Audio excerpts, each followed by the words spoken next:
नमस्कार, आप देख रहे हैं अनादि टीवी। मैं हूं आपके साथ अभिषेक। विधानसभा में सीएम डॉक्टर मोहन यादव ने कांग्रेस के ध्यान आकर्षण पर कहा कि हमारी सरकार प्रधानमंत्री की भावना के आधार पर सभी वर्ग के कल्याण के लिए काम कर रही है।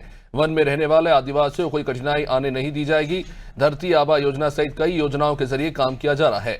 सड़क, स्कूल बनाए जा रहे हैं। साथ ही उन्होंने यह भी कहा कि दलगत भावना से ऊपर उठकर विपक्ष के साथ बैठकर भी बात करेंगे। सीएम डॉक्टर मोहन यादव ने यह भी कहा कि उनकी सरकार पूरी प्रतिबद्धता से काम कर रही है। बारिश में निर्देश दिए गए हैं कि किसी भी आदिवासी के मकान, आवास को ना उजाड़ा जाए, जबकि कांग्रेस ने एक भी पट्टा नहीं दिया। उन्होंने कहा कि उनकी सरकार ने आदिवासियों को पट्टे दिए हैं। इसी तरह मुख्यमंत्री ने कहा कि बाढ़ और अतिवृष्टि प्रभावित क्षेत्रों का केंद्रीय मंत्री ज्योतिरादित्य सिंधिया के साथ दौरा करेंगे। पूरे प्रदेश के लिए आदेश है कि यदि अतिवृष्टि या बाढ़ से जो भी हानि हुई है उसका तत्काल आकलन करें और मुआवजा दे।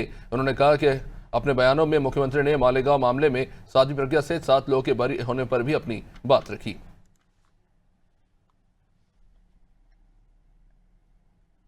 हमारे नेता प्रतिपक्ष द्वारा जो ध्यानाकर्षण लगाया गया था, यद्यपि लगाया गया था, उन्होंने वन के अंदर होने वाले आदिवासियों और बाकी सारे विषयों को लेकर के मैंने स्वयं ने जवाब दिया।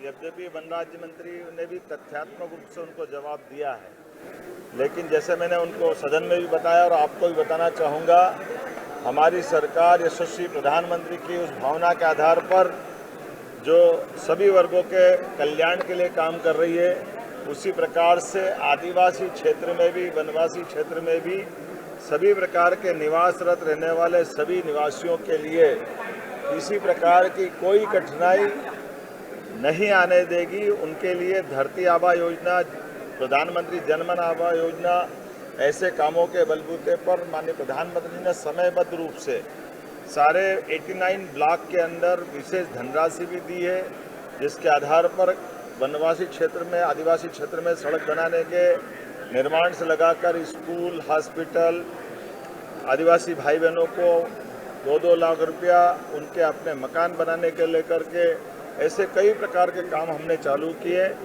बरसात के समय किसी भी आदिवासी भाई बहन को मकान से बेदखल नहीं करा जाएगा और उनके अपने पट्टे वगैरह दिलाने के मसले को भी हम सबसे ज़्यादा करेंगे। उल्लेखनीय है कि हमारी सरकार के द्वारा ही सबसे ज़्यादा पट्टे दिए गए। पूर्ववर्ती कांग्रेस की सरकार ने एक पट्टा नहीं दिया था, लगभग 23,500 से ज़्यादा पट्टे हमारी सरकार ने दिए हैं। लेकिन फिर भी दलगत भावना से ऊपर उठ करके और भी ऐसे जो मसले होंगे हम मिलकर के तैयार हैं।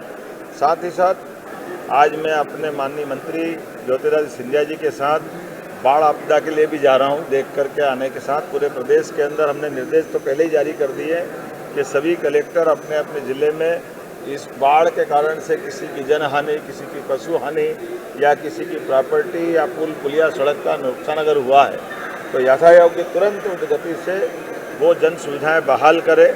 साध्वी जी के सामने जो न्यायालय ने फैसला दिया है वो दूध का दूध, पानी का पानी हो गया।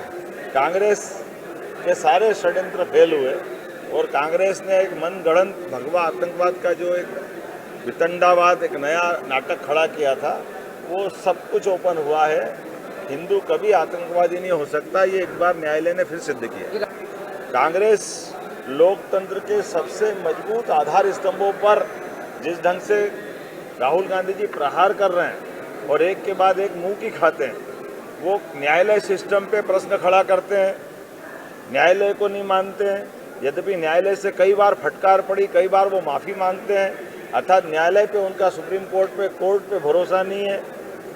एक तरफ वो चुनाव आयोग पे प्रश्न खड़ा करते हैं। चुनाव आयोग के माध्यम से इस देश का गणतंत्र दुनिया के सामने आदर्श गणतंत्र है, सबसे बड़ा गणतंत्र अगर दुनिया में जिंदा है तो चुनाव आयोग की निष्पक्षता के आधार पर है, लेकिन ये चुनाव आयोग को भी नहीं मानते। इस लोकतंत्र के अंदर ये राहुल गांधी जी के वरिष्ठ लोग, उनकी माताजी समझाए कि आखिर ये लोकतंत्र को जिंदा रखने के लिए वो क्या सोच रखते हैं।